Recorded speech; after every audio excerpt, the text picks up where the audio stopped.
Operation lotus जो सरकारें हिला देता है, जो सत्ताएं पलट देता है, जिसने राजनीति करने का नजरिया ही बदल दिया। नमस्कार, मैं निधि और आप देख रहे हैं कबीर न्यूज। ऑपरेशन लोटस दूसरी पार्टी के विधायकों को अपनी तरफ करके सरकार बनाने की रणनीति है, जिसमें बीजेपी को कई जगह विफलता तो कई जगहों पर सफलता मिली। सर्वप्रथम ऑपरेशन लोटस वर्ष 2008 में चर्चा में आया, लेकिन इसका असली चरित्र 2014 के केंद्र में मोदी सरकार बनने के बाद दिखाई पड़ा। अभी तक उत्तराखंड, अरुणाचल प्रदेश, महाराष्ट्र, कर्नाटक, राजस्थान, मध्य प्रदेश जैसे प्रदेशों में इसका असर देखने को मिला। आइए जानते हैं कि ऑपरेशन लोटस की ये रणनीति कहां तक सफल रही और कहां विफल। शुरुआत करते हैं साल 2016 से, जब उत्तराखंड ने अपने सबसे खराब राजनीतिक संकट का अनुभव किया, जिसमें मुख्यमंत्री हरीश रावत के खिलाफ अपनी ही पार्टी के विधायकों द्वारा एक बड़े विद्रोह के रूप में चिन्हित किया गया, जिसके परिणाम स्वरूप उन्हें सत्ता से बेदखल कर दिया गया और राज्य में राष्ट्रपति शासन लगाया गया, जो करीब 2 महीने तक चला।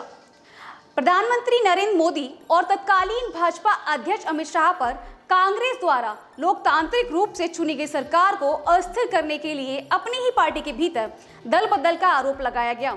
वहीं अरुणाचल प्रदेश वर्ष 2016 भाजपा ने 44 विधायकों के बहुमत के साथ राज्य में अपनी सरकार बनाई, जहां पीपुल्स पार्टी ऑफ अरुणाचल से 33 विधायक भाजपा में शामिल हो गए थे।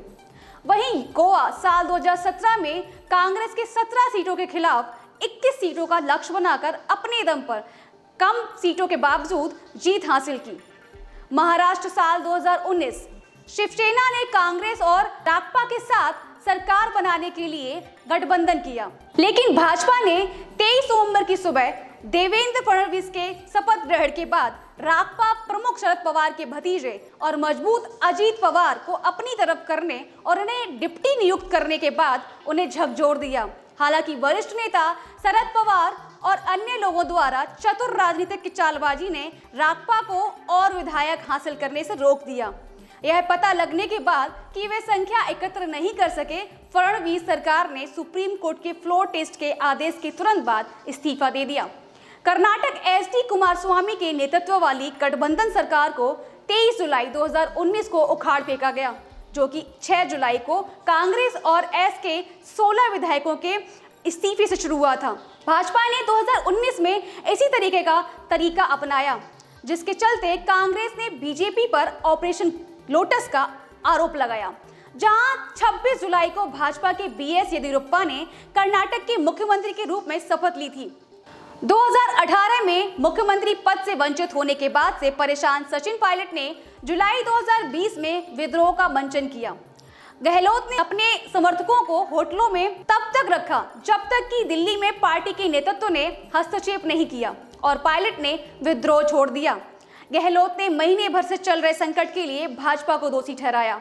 अगस्त 2020 शिवसेना पत्र का सामना के एक संपादकीय के अनुसार राजस्थान के मुख्यमंत्री अशोक गहलोत ने ऑपरेशन लोटस पर एक ऑपरेशन को अंजाम दिया और भाजपा को सबक सिखाया। 20 मार्च 2020 कमलनाथ की सरकार उस समय संकट में आ गई जब 6 मंत्रियों सहित कांग्रेस के 22 विधायकों ने इस्तीफा दे दिया। घटनाक्रम कांग्रेस के दिग्गज नेता ज्योतिरादित्य सिंधिया के इस्तीफे की घोषणा के बाद आया। कमलनाथ ने प्रेस कॉन्फ्रेंस में कहा कि उन्होंने पिछले 15 महीनों के दौरान राज्य को एक नई पहचान देने की कोशिश की, लेकिन बीजेपी ने उनकी सरकार को अस्थिर करने की कोशिश की। उन्होंने आगे कहा, 3 बार मेरी सरकार सदन में बहुमत साबित करने में सफल रही है। यह भाजपा के लिए असहनीय था। साल 2020 में मध्य प्रदेश में बनी सरकार में 22 विधायकों के सामूहिक इस्तीफे के परिणाम स्वरूप कांग्रेस का गठन हुआ।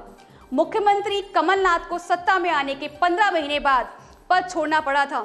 ऑपरेशन लोटस कई मायनों में उल्टा पड़ गया, जैसा कि पिछले साल 2021 में पश्चिम बंगाल विधानसभा चुनाव में देखने को मिला था।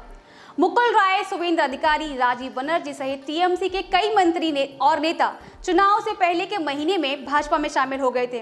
हालांकि भाजपा ने कई टीएमसी दल बदलुओं को मैदान में उतारा, जिन्हें सत्ता विरोधी लहर फैलाने के लिए सत्ताधारी पार्टी ने टिकट से वंचित कर दिया था। तो देखना यह है कि ऑपरेशन लोटस की रणनीति आगे आने वाले समय में बीजेपी के लिए कितनी कारगर रहेगी। आगे की खबरों के लिए देखते रहिए कबीर न्यूज़।